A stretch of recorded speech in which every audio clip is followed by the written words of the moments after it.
you can't tell a drought by a lake. It's a man-made lake.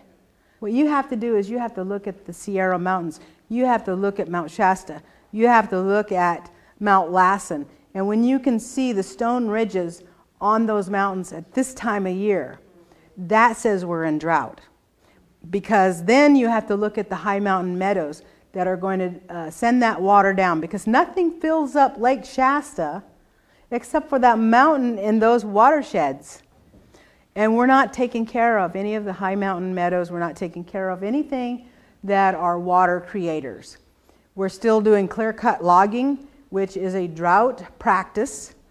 We still don't have our wolves back, which are the guardians of the meadows that keep the meadows wide and open. And without the wolves, what happens is that the deer and other animals go straight into the meadows and eat the meadow dry without the wolves. If the wolves are there, the deer learn not to go out in the open because they become prime target for our kill. And so the deer and the rabbits and everything eat on the edges of the meadow, keeping it wide and keeping it lush and not trampling into the meadow itself. It also keeps the trees and everything else from encroaching into the meadow, which Forest Service says, that's natural succession. That's real natural.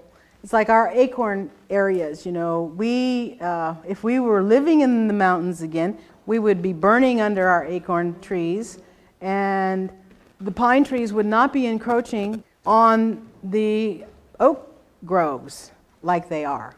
But now, you know, these new scientists, they say that's natural succession. It's like, well, it's not natural when you take us out, when you take the wolves out, when you take the beavers out, then everything gets out of balance. And the beavers are the ones who, in our language, we call them code besis, which means the sacred center. And wherever the beaver is, they create life because they build ponds. And so there's more birds, there's more animals, there's more everything, there's more fish.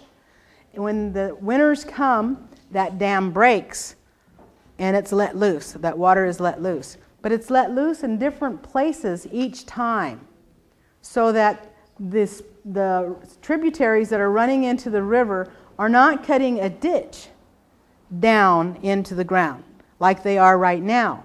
You go to the high mountain meadows and you'll see ditches that are deeper than me. And then the water runs off like a fire hydrant.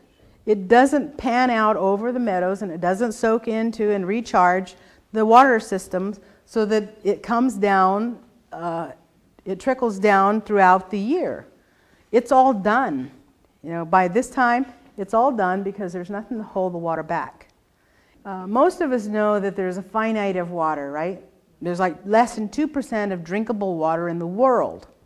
And so we have to look at, can we afford the kind of decisions that are being made for us?